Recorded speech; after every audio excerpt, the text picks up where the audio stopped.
Balik lagi di Otomotivi. Nah, kali ini kita bakal nge-review mobil ini nih. Kalau kemarin kita nge-review mobil Brio, mobil nomor 1 terlaris di Honda. Sekarang kita nge-review SR-V. Dia ini salah satu mobil terlaku juga di Honda, lebih tepatnya kedua terlaku. Dan dia itu sebagai compact SUV terlaku di Indonesia. Wah, kalian juga pasti lihat dong di jalanan banyak banget ini mobil. Apa sih spesialnya? Nah, coba kita cek di video ini. Honda SR-V 2018 1500 cc tipe I.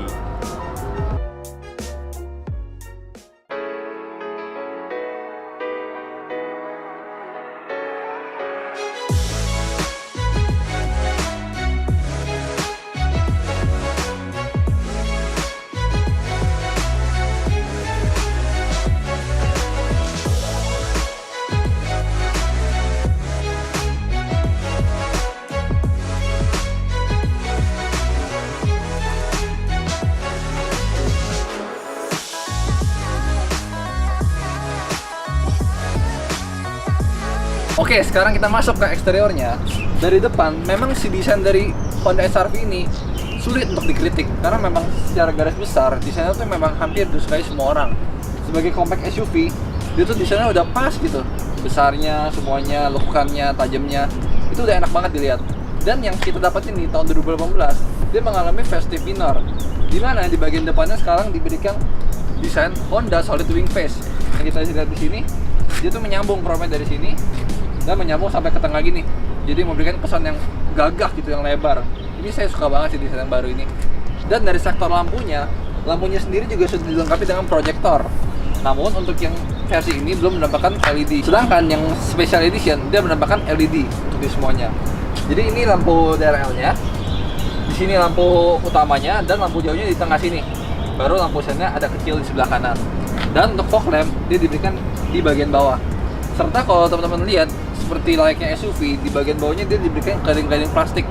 Namun di tipe Prestige dia diberikan warna body. Tapi kalau saya lebih suka seperti ini sebenarnya. Kalau di bagian samping, Honda SR-V ini juga kelihatan tuh ganteng banget. Dia tuh bentuknya tuh terlihat banget SUV-nya.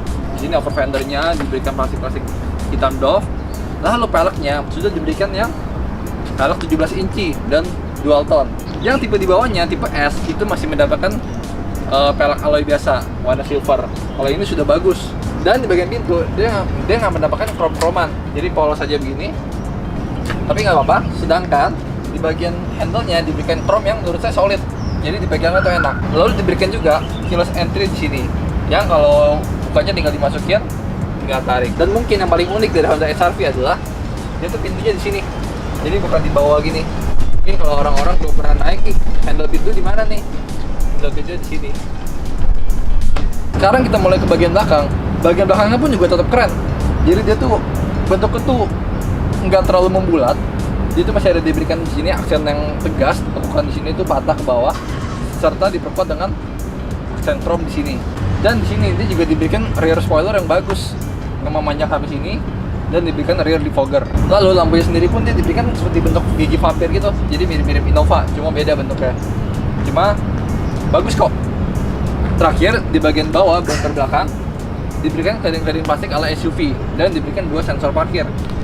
Agak sayang ya, harusnya kenapa nggak 4 aja sekalian di sini. Dan terakhir di bagian bawahnya knalpotnya diberikan muffler chrome yang bentuknya tuh bagus juga, jadi nggak malu-maluin lah, nggak kayak polos-polos hitam gimana. Jadi secara overall menurut saya desain dari HR-V ini memang sulit untuk dikritik, dan memang wajar jika banyak orang yang suka sama si desain HR-V ini. Oke, sekarang kita mau masuk ke bagian bagasi. Tombolnya udah elektrik, ada di sini, dilapisin karet, tapi jangan salah pencet sama kamera mundur. Soalnya mobil ini dilengkapi kamera mundur juga di sini. Jadi kalau kita pencet di sini, nah dia kebuka secara pakai hidrolik, belum elektrik. Dan kalau kalian lihat di sini, ini bagasinya emang si Honda SR-V ini termasuk yang lumayan lega menurut kita. Kenapa? Karena mobil compact ini bagasinya ini lumayan dalam dan muat banyak gitu. Kita udah coba bisa naruh sekitar 3-4 koper gitu ditumpuk. Dan ya bisa kalian lihat sendiri. Dari sini ke sini tuh dalam banget. Tapi di sini ada gundukan sedikit. Ya mungkin kalau angkat koper emang harus diangkat sedikit kali ya. Tapi nggak apa-apa, it's okay. Dan kalau mau lebih luas lagi, ya baris tengahnya bisa dimajuin ke depan. Nah, bisa kalian lihat sendiri, tinggal tarik tuas di pinggir-pinggir kursi situ, jadi bagasinya gede banget. Kalian mau masukin apa aja, sepeda pun bisa di sini. Nah, pelipatan bagasinya tuh, pelipatan kursi tengahnya itu 60-40, 60 yang di kiri, 40 yang di kanan. Jadi nggak harus semua kursinya ditutup. Dan ya, bisa kalian lihat sendiri ini rata lantai. Jadi nice banget buat Honda HR-V. Oke, kita sekarang udah masuk ke mobil ini dan kuncinya masih sama seperti sebelum-sebelumnya seperti ini.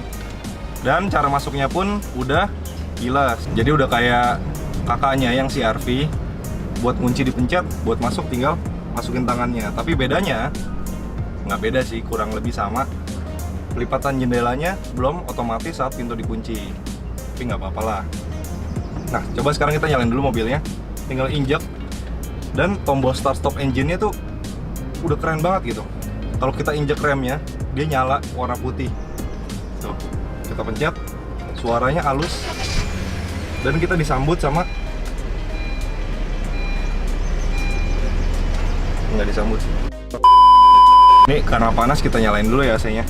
Nyalain AC-nya juga by the way udah digital begini, full digital. Jadi pencet-pencetannya touchscreen. Agak susah emang. Agak susah, jadi kalau kita mau pencet-pencet tuh kurang mantap gitu. Tapi nggak apa-apa, jadi tambah keren. Apalagi kalau mobilnya mati, jadi slick gitu, warna hitam semua. Keren. Untuk desain dashboardnya ini kurang lebih sama aja sama SR-V sebelumnya. Jadi di sini masih plastik juga, terus desainnya masih di sini mengotak sampai tengah sini. Di sini dikasih floating head unit, dan AC-nya bergaris di sini, segaris semua, ada 3. Ditambah 2 AC di sini lagi. Dan untuk materialnya ya seperti tadi saya bilang, di sini plastik, di sini udah soft touch, tapi kayak kulit-kulit gitu, cuma bukan soft touch aja. Jahit-jahitan asli.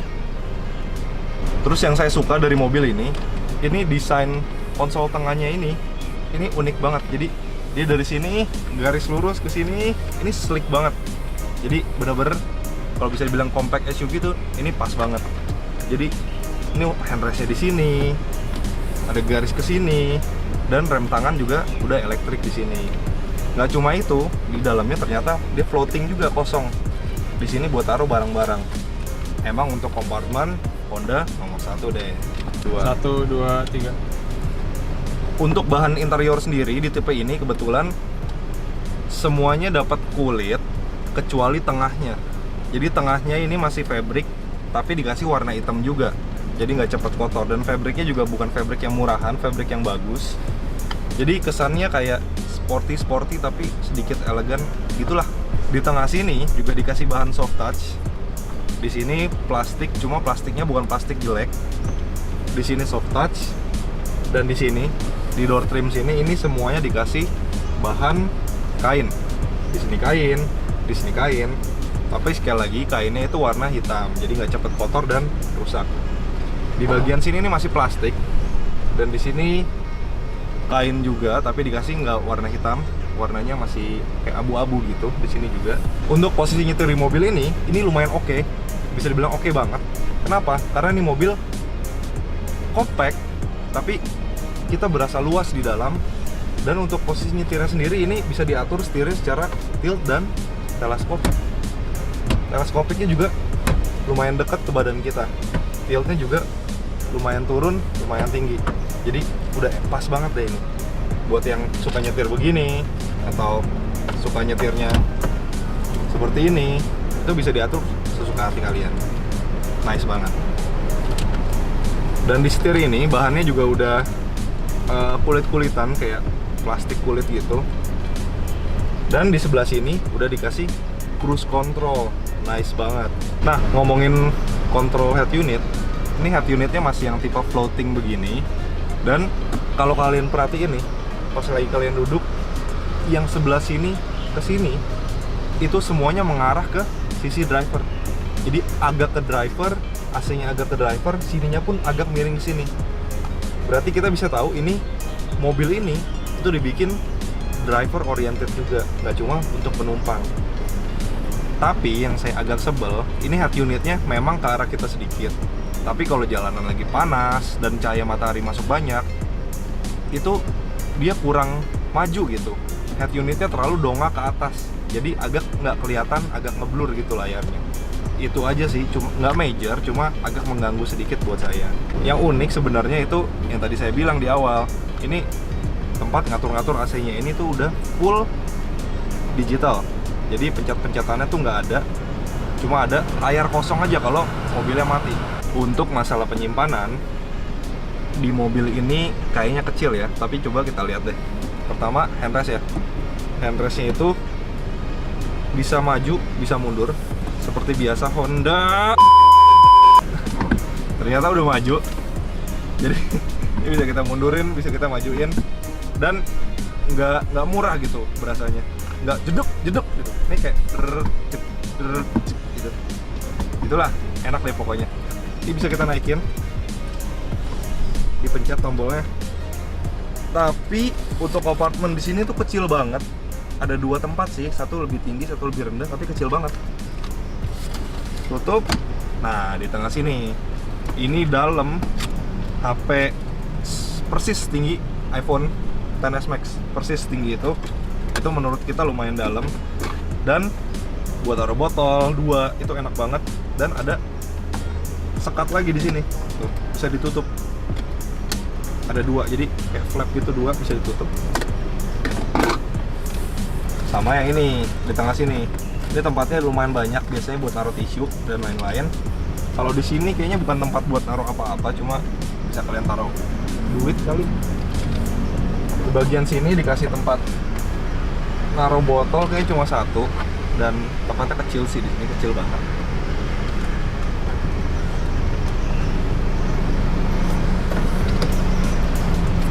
Untuk glove boxnya itu udah soft opening, tapi dalamnya nggak dikasih bludru, dan tempatnya juga oke lah, lumayan dalam. By the way, ini mobil kenapa banyak tisunya ya?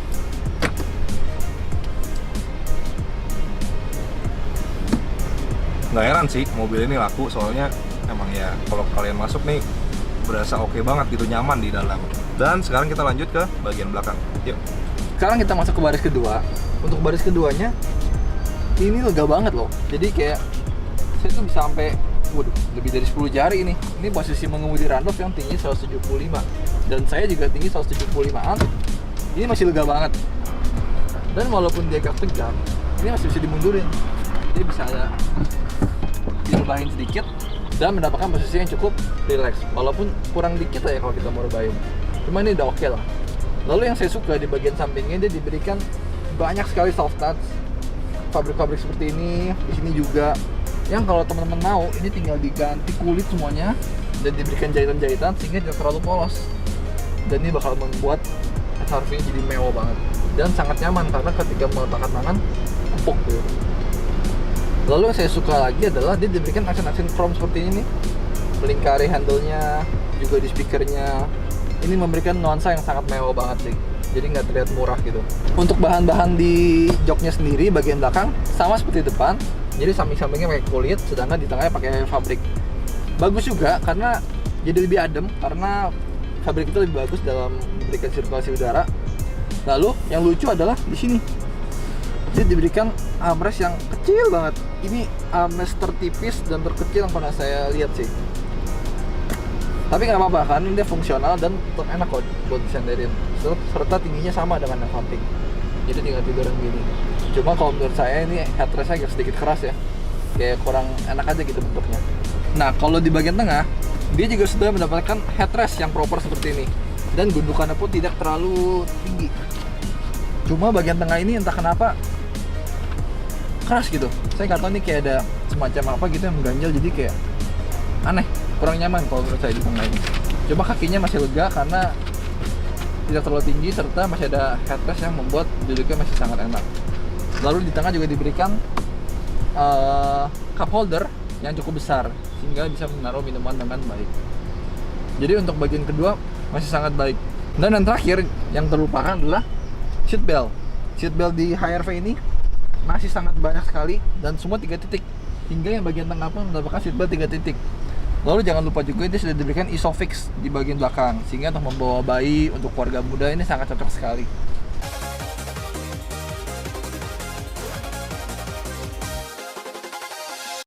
Oke, sekarang kita mau masuk ke driving experience dari Honda HR-V ini. Untuk yang pertama, visibilitasnya dari mobil ini tuh oke banget. Di depan oke banget ya. Oke banget, tapi di bagian samping dia agak kecil. Ya biasa aja, lumayan kecil lah ini. Iya, agak nggak terlalu lebar gitu. Tapi nggak gitu lebar. masalah lah ya. Nggak masalah. Dan menurut saya pilar A-nya pun masih minim kok, nggak terlalu mengganggu. Gede, ya. Dan yang saya kaget, spinnya lumayan besar sih. Jadi lumayan enak banget. Sekarang kita masuk ke handlingnya. Kalau untuk handlingnya itu, jadi setirnya dia lumayan unik. Dia kalau di belok-belokan kecil gini untuk manuver-manuver dia ringan. Tapi kalau teman-teman tiba-tiba pakai buat muter patah atau belokan tajam, nah dia mulai agak terasa beratnya.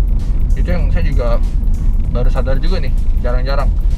Tapi kalau dibandingin kayak BRV kemarin, Brio, ini masih lebih berat.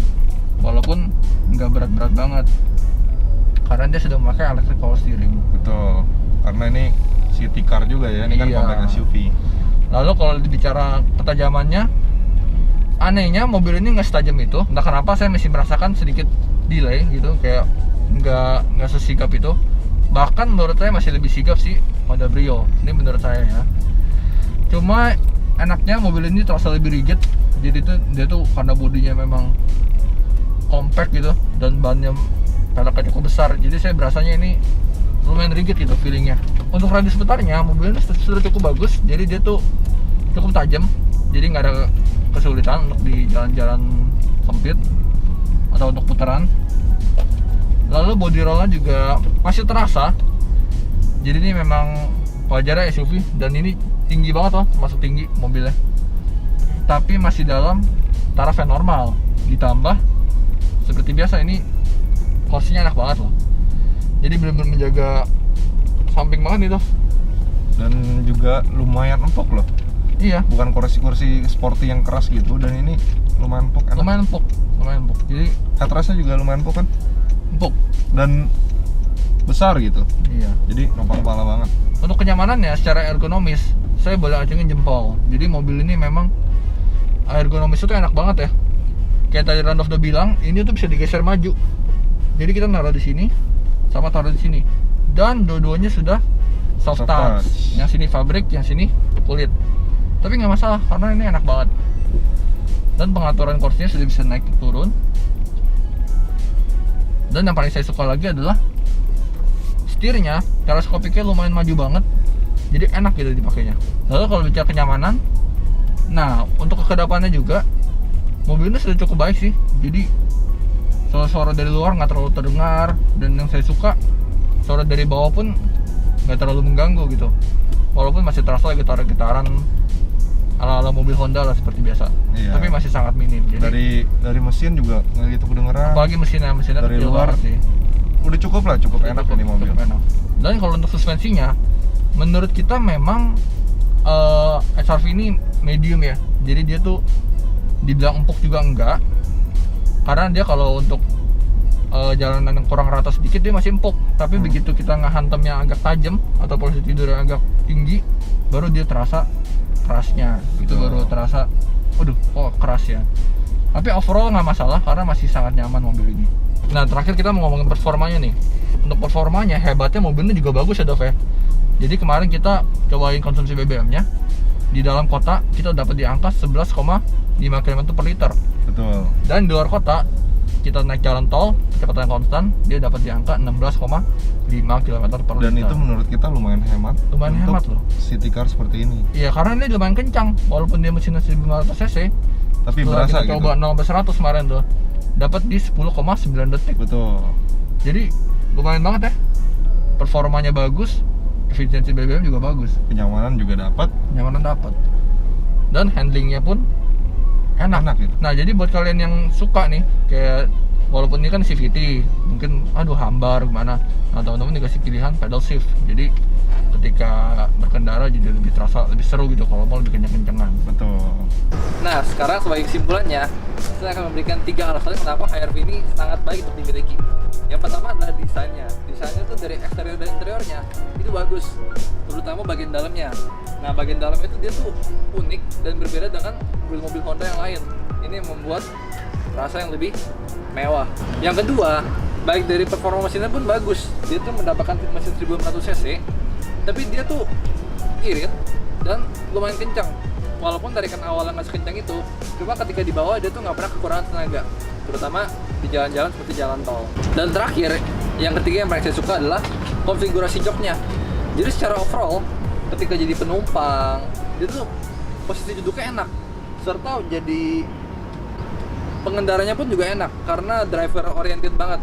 Serta yang saya suka lagi adalah pelipatan-pelipatannya yang membuat bagasi dari HRV ini jadi bisa luas, apalagi bagian bawahnya bisa ditarik ke atas. Jadi ini tuh praktis banget, top buat HRV. Nah, sekarang kita masuk ke 3 hal yang kita nggak suka dari mobil ini. Dan lagi-lagi mobil Honda yang bisa kita bilang lumayan baru ini tuh agak susah nyari kesalahannya, kekurangannya, tapi kita coba bantu kasih tahu. Menurut kita itu yang pertama, desain mukanya ini menurut si Kevin dan menurut kita itu lumayan long lasting, emang bener keren karena udah solid wing face, emang bener. Tapi menurut kami dari awal HR-V ini keluar sampai sekarang tahun 2020 bahkan, facelift-nya atau penyegarannya itu nggak begitu major menurut kami. Jadi nggak ada perubahan desain secara besar-besaran yang sebenarnya itu hal positif juga. Kenapa? Karena orang yang punya SR-V lama dan orang yang punya SR-V baru itu masih belum terlalu ketinggalan zaman gitu. Yang kedua yang menurut kami agak sedikit kurang yaitu suspensinya. Kenapa suspensinya? Suspensinya nggak keras banget, tapi nggak empuk banget. Karena ini city car, kita butuh kenyamanan dan mobil ini nggak begitu empuk ketika kita kena polisi tidur atau lubang yang lumayan dalam. Yang ketiga dan yang terakhir, menurut pemiliknya ini electric power steeringnya itu sering bermasalah. Dan emang tadi kita coba itu, pas kita belok itu rasanya kurang smooth aja. Nah, jadi kira-kira itu kesimpulan-kesimpulan dari si Honda HR-V ini. Dan di tahun 2020 ini, Honda HR-V 2018 ini dijual dengan harga 240 jutaan, serta pajaknya sendiri sebesar 5 jutaan. Dan yang barunya, tahun 2020, HR-V ini dibanderol seharga 330 juta. Jadi nggak heran kalau HR-V ini jadi mobil yang paling laku di kelasnya, yaitu di compact SUV. Serta dia juga menjadi salah satu mobil yang paling laku dari Honda.